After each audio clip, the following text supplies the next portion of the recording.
what my reaction to those pictures. I've got an outline there, Bob. Yeah. Hey, whatever at this point comes to mind, where were you at the time? Can you remember where you were, what you were singing that time? Well, it's an old suit, and it had, it's got pleats in it and so forth, so it had to be like 55 or 56. And the guy in the background is my first drummer, DJ Fontana. So those were the early days when you were doing the road tours and you were driving? What were the appearances like then? What were the crowds like? Oh, they were good. They were really good. Just that's the same guitar that I use now. Same one. You had the same guitar all these years? You're kidding. Yeah. I remember another one that said Elvis Presley on it. It's kind of inlaid. Yeah, well, I have two. You know, yeah. I was in a nightclub one night, and this big fight broke out in this club. I had two guitars. I always keep one on the side in case I break the strings. And I remember thinking, I hope that nothing happens to that guitar. It's brand new. I heard a crunch, and this guy had stepped in it. Had it hanging on his foot, man. So, had to get a new one there. But as far as where these were, I don't know. You just had a small group with you in those days? Yeah, I had a lead guitar player, a bass player, not an electric bass, an upright bass, a guy named Bill Black, and the drummer. That was it. Were you doing one-nighters then? Mm-hmm. Doing one-nighters, and I was working in Shreveport, Louisiana. You know, that looks like a boom mic up there, so it might be one of the early TV shows. And on this one here, I think somebody goosed me or something. I see that hand back there. Yeah, the guy had a guitar on like it. What was your sound like in those days? How would you describe it? Well, it was good. It was good, you know, for then, I thought. The guys were good musicians. They were with me from the time I made the first record. They were called in by the guy that I started with, Sam Phillips, on Sun Records. What was it like traveling in those days? I mean, that's a long time ago. How would you sleep? We slept in the back of a car, and, you know. We'd do a show, and we'd get off stage and get in a car, drive to the next town, and sometimes we get there just in time to the show. Wash up. You know, the next day the same thing? Or? Mm-hmm. What were the security problems like then? We had to learn that over a period of time. You know, I got caught in some pretty good crowds. The fans have always pretty much been the same, though, right? Large audiences and the same anticipation before and after. I mean, large numbers of people. It was always exciting. As far as the numbers of people, we had to go according to the buildings, you know. And when I first started out, they didn't have the buildings that they have now. You know, like I'd play like the Fox Theater in Detroit. And didn't hold that many people, so I'd do 6 or 7 shows. They'd show a movie, and I'd come on and do a live show. Oh, really? Yeah, they'd show a movie, and I'd do the show. Was that the days when you had a lot of acts in the same show, too? Mm-hmm. Yeah, I was... What kind of people were on the show? Well, it was mostly people from the Grand Ole Opry at that time. I was extra added attraction, you know, on the show. At that particular time, other than Frank Sinatra, I can't remember anybody who had wild, screaming crowds up until that point. Were you prepared at all for that possibility? No, I wasn't. The first time it happened, the first time that I appeared on stage, it was a charity thing. It was a place called The Shell. And when I left the stage, they were yelling and screaming and so forth. I did 2 songs. And it scared me to death, man. I didn't know what I'd done. The manager backstage, I said, what'd I do? He said, well, whatever it is, go back and do it again. So I went back out and I did the same thing again. I really didn't know the yelling was about, screaming. I didn't realize that I was moving, my body was moving. It was a natural thing to me, you know.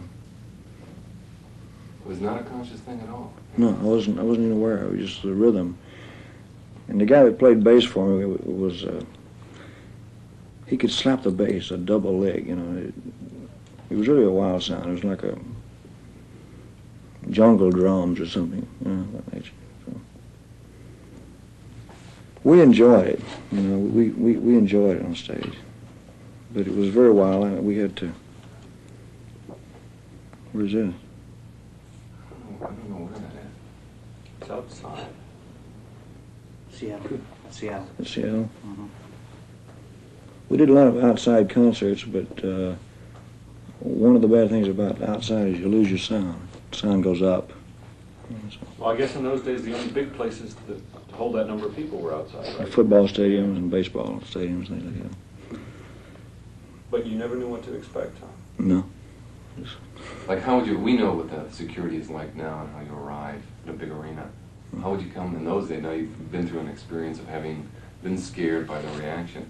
What would you start to do? How would you arrive at the stadium? As quietly as possible. But it was pretty well. I like the excitement and everything. It was. Have the fans changed, Elvis? Over the years? I don't think so. You know, I think I see people of all different ages and things out there. You know, and if I do something good, you know, they let me know it.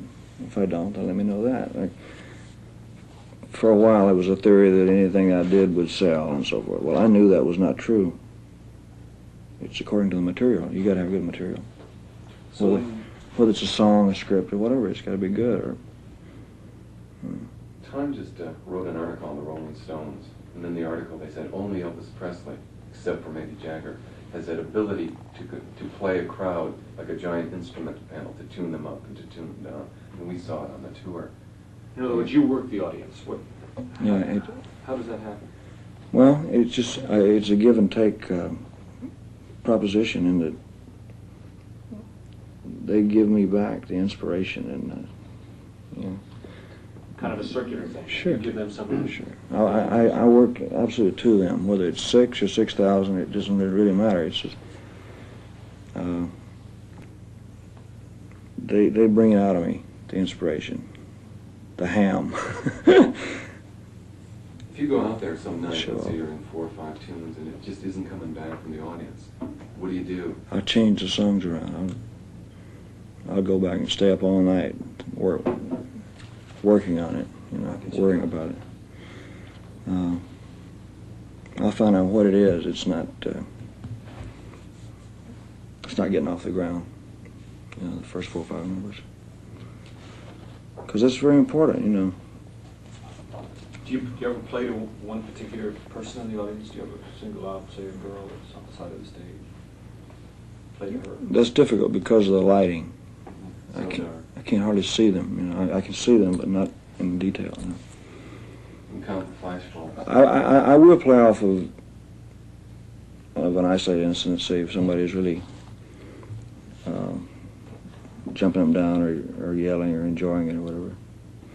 I'll play to that in a way, you know. Not all the time, but I'll go to it. Let's talk about how the whole show has come to be. Because I know it's your creation. You know, from every person up there is really somebody that's up there for a reason. Like, for instance, the stamps. How do they come to be picked?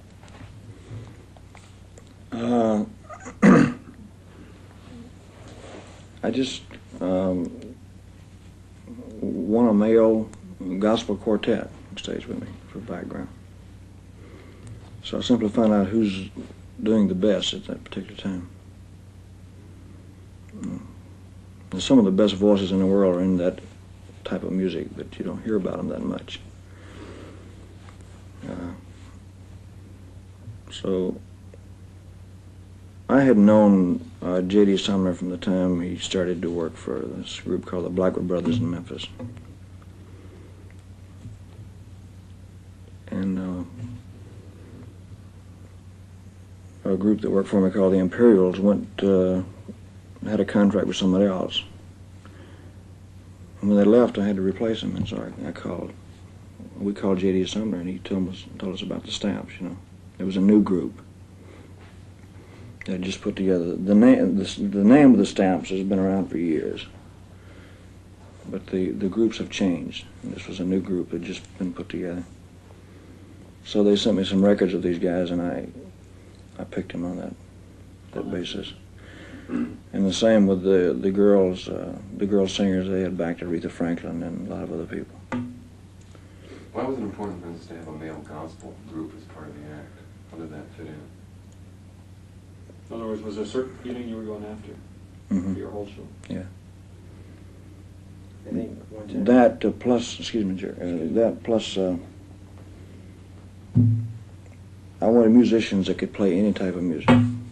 Lead guitar players and bass, piano, who could play classical or anything, which those guys can. And all the musicians were all handpicked. I auditioned musicians for days and days, drummers, guitar players. Somebody said, I said, who's the best guitar player around? And they said, well, Glenn Campbell and James Burton. And I said, well, Campbell's out. He's on his own, so James Burton. But there's a lot of good men around. It's just a matter of finding them. But they all just fit in, and fortunately they knew most of my songs. You know. But I mean, you wanted voices behind you, and I wanted voices behind me to help add to the fullness of the sound and to get the dynamics of the show. And the same on the tour. Why did you want to have a full orchestra?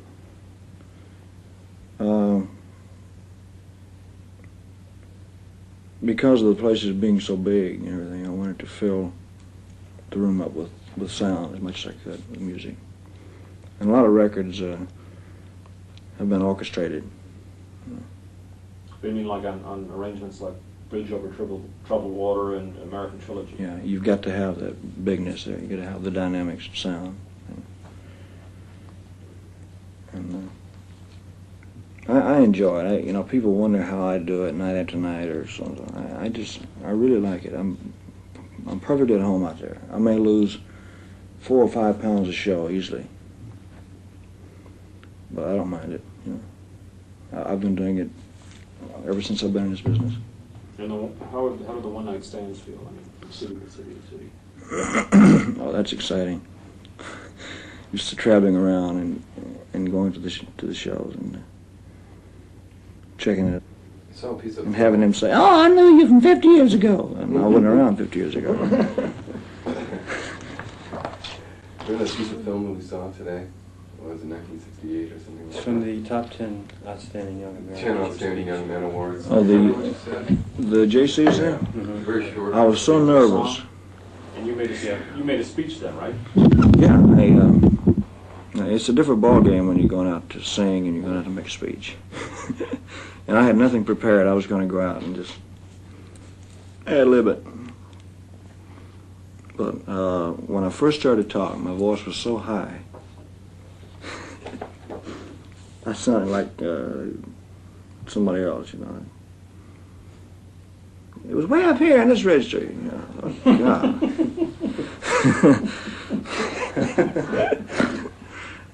I was really nervous. I don't know what I said. It's something about a song. I think I used it without a song the day we were in. You used lyrics from the song. You said something interesting leading into that. You said, when I was a kid, I used to read comic books. I was the hero in the comics. When I saw movies, I was the hero in the movies. And I was like, really beautiful, way to begin the whole projection of being a hero. Suddenly, you've grown up, and you are a hero. Now there are kids sitting at home. You had the line, "Everything's happened to me 100 times over." Yeah. Is that what I said? It was very sincere. No, The point is that it was sincere. Yeah, It was something only you could have said. it just came to me at the time. I didn't prepare it at all. Can I tell you guys I wrote that? Oh, you did. The secret to every great man is a good speechwriter. That's what you wanted to say, right? No, y'all know. But when you were a kid, is that how you identified with being a hero, by a comic book or by a newspaper? Oh, yeah, sure. Like, who were your heroes? Just any and everybody that did anything. Just it's the same today. You know, I watch people who excel in anything, whether it be sports. I'm not a golfer, but I watch the top golfers. Tennis players, the chess players. I admire anybody who can do anything of that nature. You know. When did you first feel that you wanted to be a singer? Did you have it? When I first realized I could sing, and at about 2 years of age, I found myself singing. I mean, I was singing, and people would listen to me around the housing project where I lived. And as time went by, I was about 8 years old, and they entered me in a talent show. I wore glasses. Had no music, and I won. I think it was 5th place in this talent contest, this state talent contest. I got a whipping the same day. My mother whipped me for something. I wanted to ride. Destroyed my ego completely. But I would sing like in church, my mother and father. But you know, when I was about 10 years old, they gave me a choice between a guitar and a bicycle. So I took the guitar and watched people. I learned to play it a little bit. But I would never sing in public. I was very shy about it. You know? And in the 11th grade in school, they entered me in another talent show. Nobody knew I sang anything. I was singing around the apartment building where I lived. But they entered me in this talent show. Do what? The Colonel Story. That's the Colonel sequel Story? to this, yeah. I don't know. You guys came from. Had your sideburns. Sideburns. There were some truck drivers, believe it or not, that drove big diesel trucks and so forth across country, and I don't know, they had scars on them. They were wild-looking guys. So I used to lay on the side of the road and watch these guys drive these trucks. And when I was old enough to grow sideburns, I grew them. You know, I got criticized a lot for them, kicked off the football team and so forth. You were different than most of the kids then, right? I mean, you dressed differently, all. Well, I suppose so by normal standards, but it was just something I wanted to do. I wasn't trying to be better than anybody else. Let's go back to the 11th grade talent contest. What happened? Well, I wasn't, like I said, I wasn't popular in school. I wasn't dating anybody at that school.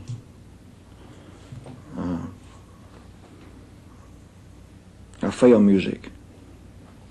I was taking music. I flunked music, just flat. Whew. F. Only thing I ever failed. And they entered me in this talent show. And I came out, I did my 2 songs. And when I came on stage, I heard people kind of rumbling and whispering and so forth. Because nobody knew I even sang, really. And it was amazing how popular I became in school after that. What did you say? Let me see. Till I Waltz Again With You by Teresa Brewer. That was a song I sang. So then I went on through high school and I graduated. What happened? You never sung in public before. You get out there, you're scared, pissless and ugly, and you start to sing. What happens? Well, about the same thing happened later on at the Shell. You know, the kids, everybody really went. You know, I got 10 or 11 encores, that type of thing. They just kind of halted the show at that period. And it scared me, but then it made me very happy too. But I was still shy about it. I wouldn't sing in public for a long time, and I went for maybe a year. I just kind of forgot about it. I got out of school and I was driving a truck. I was dating a girl and waiting for her to get out of school so we could get married. And I was training to be an electrician because they make $3 an hour. You know, and I was very serious about it. I made the first record really as a personal thing for my mother. And that same company called me a year later and said, "We got a song that you might be able to do." It was 12 o'clock. They said, "Can you be here about 3 o'clock?" I was there by the time they hung up the phone, you know. Whoop, I know it, you know, so. What did your dad say about a guy with a guitar? Yeah. He still feels that way today. No, it's funny. I say it to him every once in a while. He just laughs about it. He gets embarrassed if I say it in front of somebody. Now, here I was having an epileptic fit. You know, they just happened to film it. How old were you then? In that picture, do you have any idea? I was about 19. You look like you're trying to get your balance. Oh. What happened to all those movements that you used to do? I noticed you changed them around a lot. I don't know. I learned better after a while. What happened when you went on TV that time? You mean when they filmed me from the waist up? I think it was a matter of, it was new at that time to see anybody's body vibrate or move at all. And that's what I was doing. When you went on with Sullivan Show, did you know he was going to film you only from the waist up? I wasn't conscious of those type things, you know, really. But in that day, do you think people thought it was shocking, or what? I think so. I think they probably did. How did you find out that he had cut it that way, that he had not shot your whole body? When I saw it, I played back, and I was so busy at that time, man, until I didn't really have time to. You gotta remember, you know, I was just 19. They just showed me out in the world. Did things start happening fast? At that Yes, point? very fast. What happened then? Well, I started working on those shows with those guys from the opera. Started traveling and doing more TV shows, and I came to Hollywood. I did 4 movies, so everything was happening in a short period of time. And then, right when I was going good, I got drafted, and overnight it was all gone. It was like a dream. Pow, changed. What happened in the Army? What did you expect and what did you find? How do people treat you? They treated me very well. You know, I've had people ask me if I had a rough time or something. I just did the same thing everybody else did. I didn't ask for anything, and they didn't give me anything, you know. I just did the same thing everybody else did. I made it very well. I had no trouble at all. I remember Your dad was telling me that they expected you to sing, and but that you didn't want to make it that kind of a. Now, they asked me once or twice, like Bob Hope would come over and do his Christmas thing. Christmas show. And they'd put a little pressure on me about doing his shows. And I said, "Gentlemen, I don't have any instruments. I've been in the service about a year. I was a corporal. I said, I don't have any instruments. It'd be difficult for me. I'd have to bring my musicians over here. I will do that. But I didn't want to do it. I just felt I couldn't really mix the two. I couldn't be in show business and be in the service too." Well, until that period of time, one of the things that I remember, maybe I've heard it, maybe I've read it in books, and I remember from my own experience, I remember being really pissed off at you because the girls that I was going to high school with, that I dug, all were in love with you. That son of a bitch, you know, he's got that, you know. Well, I had the attitude of screw you, you know. That's what I wanted to do. All is fair in love and war, Jack, you know. Oh, when we were doing the girl in the red? Yeah, I mean, no, about the guy who was sitting there with his wife. Oh, yeah, in Buffalo. In Buffalo. It was in Buffalo. Yeah, it was in Buffalo. Was it? Yeah. Oh, I don't know if I can do the accent, the Buffalo, New York accent probably. But I had the videotape camera, and I was out in the audience, and we were going to tape that concert so that we could prepare for him.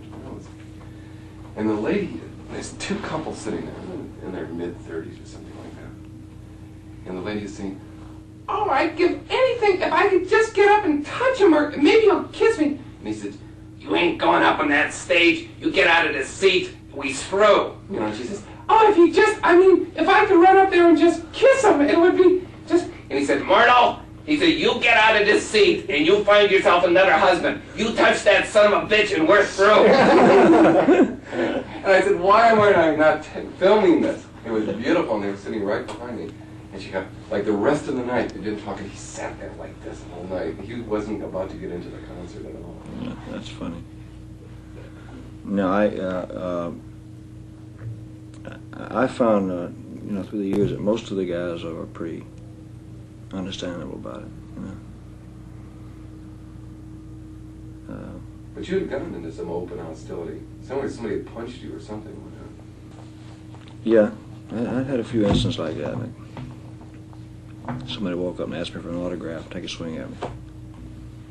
But they realized that I fought back. You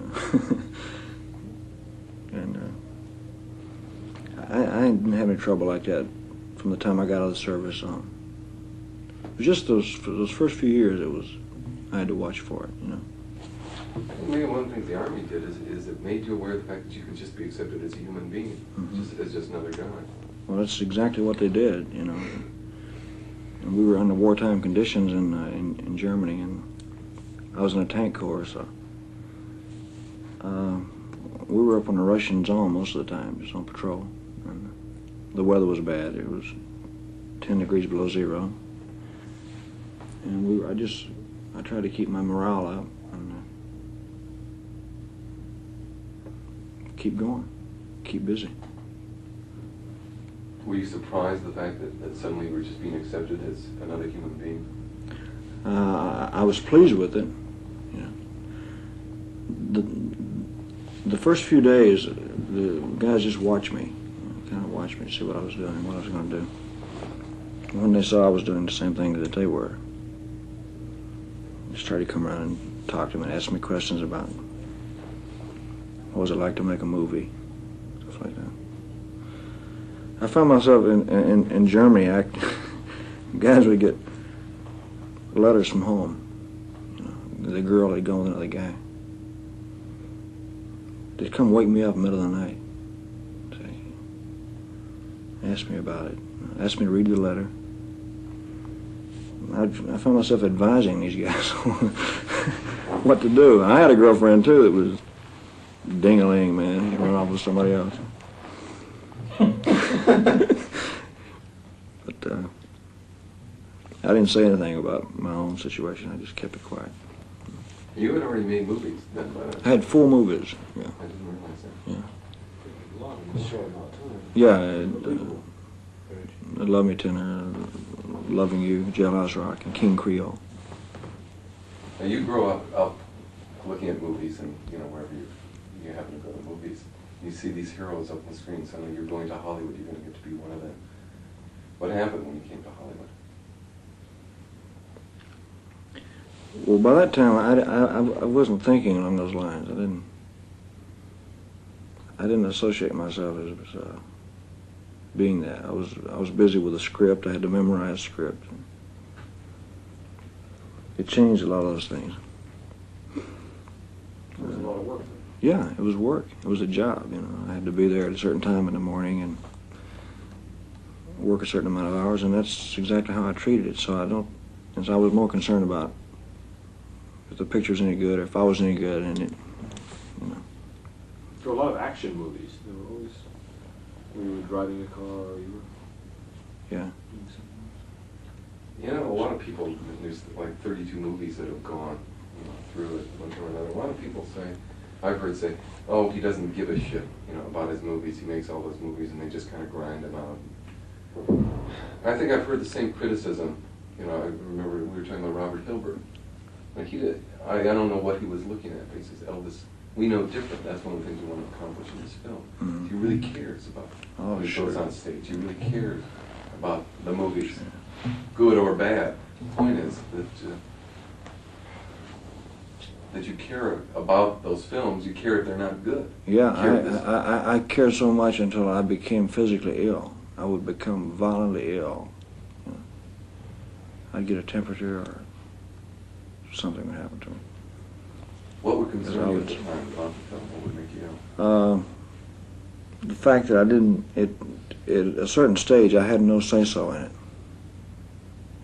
I didn't have final approval of the script, which means that I couldn't say this is not good for me, or whatever.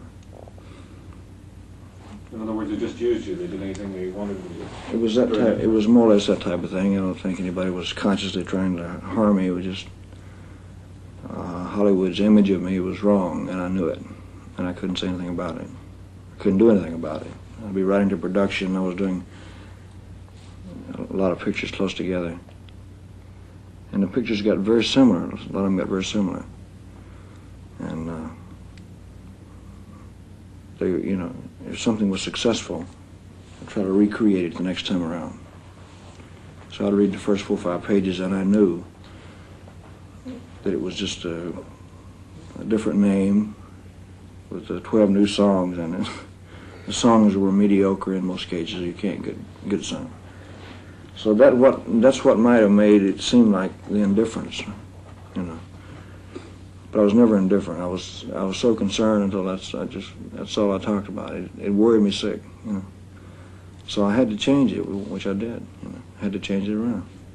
You know, on the I tour, was obligated in like 4 years in advance. Sure. You're not going to remember things like the great dance sequence in Jailhouse Rock. When Jerry told me you choreographed it, you know, your thing yourself. That's a beautiful sequence. Yeah. How did that come about? I mean, how did you get that kind of control? I just did it, and we had a choreographer that just more or less geared the dances off what I did. But I don't know. It's nobody's fault, maybe except my own. I didn't know what to do. I just felt I was obligated very heavily to, a lot of times, to things that I didn't fully believe in. And that was very difficult, you know. That's the feeling I got. Well, the difference was this, I think. Sorry, quick. No. No, you agree, Terry. Was Elvis's contracts were made up before the scripts. In other words, when people do pictures, they do it by a script. They say, yeah, I can do this script. Then they do the picture. But Elvis was contracted to do pictures, so he had to do a picture no matter what they told him to do. Yeah, you got 5 pictures to do. Or You whatever. say, you got, you do this script. That's You what already I, signed a contract? that's what I'm saying. The movies were made, like, I mean, the contracts were signed like 4 years in For 11 advance. pictures, 7 pictures, no matter what picture. So I had thought That's the difference. that they would try to get a new property for me or give me a chance to show some kind of acting ability or do a very interesting story. But it did not change. It did not change. And so I became very discouraged. They couldn't have paid me no amount of money in the world to make me feel any self-satisfaction inside. But yet you still did them. You must have forced yourself. I had to. What kind of film would you have liked to have made if you would have had your choice? That's hard to say. I would like to have had something that was more challenging instead of Hollywood's image of what they thought I was. You know. There was a whole big image problem as long as I can remember. I remember 2 extremes of you. I remember in high school, the image was that you were a big, bad, evil kind of guy with sideburns. And yet in the movies, I saw a completely different kind of person. A guy who would rather sing than fight, as one person described it. Singing with kids. Yeah. And it was just like, and yet there was no reality. Between those two extremes, I knew that there was another person. I think one of the first things I remembered about you is there's some strange distorted image here, which I can't figure out. And I was always used to dealing with people in a one-to-one relationship. And I'd see that image of you and I'd say, I wonder what he really thinks. I literally took it as long as I could. Physically, emotionally, everything. That's why when you get on stage, I think It comes out. it's honest, it's real, it's you. Well, it's like you said I tell you, about- like I told you before, I had a completely different image of you until I met you, until I saw you in a live performance. And I think a lot of people do. It's too bad the medium is like that. Well, no, not all the movies were that bad.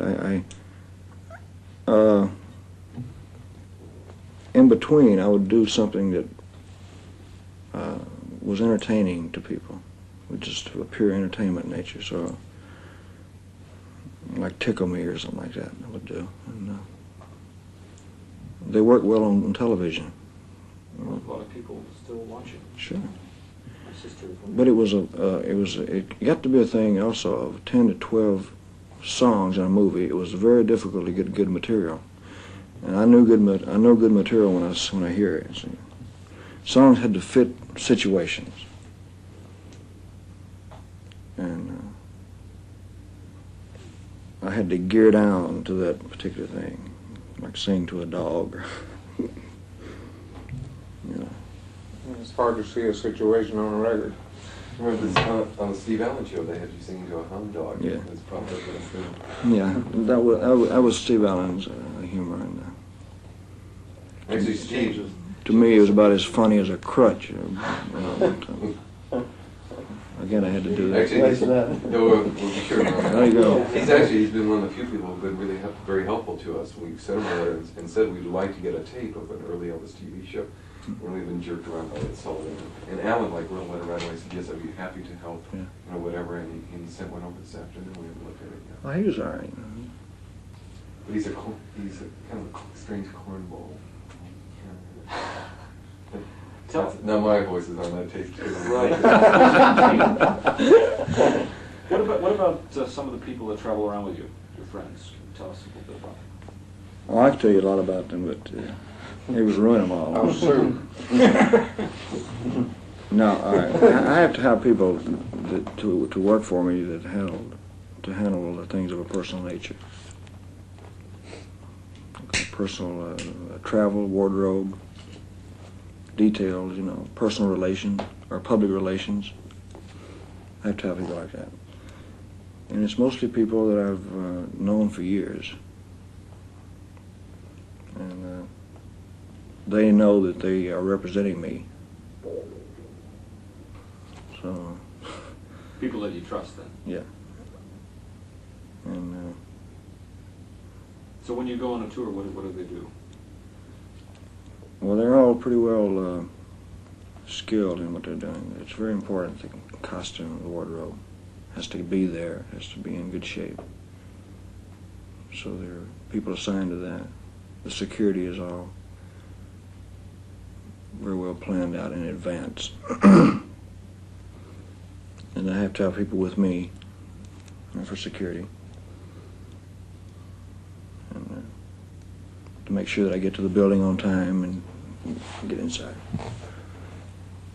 And a couple of the guys that I met in the Army, I met Joe in the Army, I met Charlie in the Army. And they just stayed with me ever since 1960. How about Sonny and Red and Jerry? Well, Sonny went to work for me probably 1961. Red, you went to school with? Yeah, I went to school with Red. So Red was with me in those early days when I was first traveling around. A lot of times just the two of us, before you, we need a little line, Elvis, like before you go on the tour, we're going to show a rehearsal. Before, maybe you could just say something about preparations before the tour. You get everybody together and that you go over songs. Most people just think you just walk out on that stage and that's it. No, Band strikes up and you... What happens? We start discussing the songs first. I have new wardrobe made for every appearance. I don't use the same ones. So there's sketches that have to be drawn up and have to be fitted, for wardrobe. And then we start talking about songs. I start going through the list of songs, and there must be 400 or 500 songs. Out of that 400 or 500, I have to pick 20 at the most. Then we start rehearsing in a little studio at RCA Victor with a small band, with a rhythm section. And we go through several songs, maybe 50 songs. We do that for several days, and we try to add to it. And then we go to Vegas and we pick up the voices. We start rehearsing with the voices. Then graduate to the big band. But all this starts to take place 2 or 3 months before I ever make a public appearance. It's all planned out. Are you thinking about things beforehand? I mean, you're... Oh yeah, sure. Well, like right now, I'm going into Vegas, and that's just on my mind all the time. Songs, wardrobe, lighting, sound, everything's on my mind, A lot of times you listen to the radio, hear a song, and I think it's a good song for the show. It'd be a good stage song, right? Hear somebody else. I'll do it.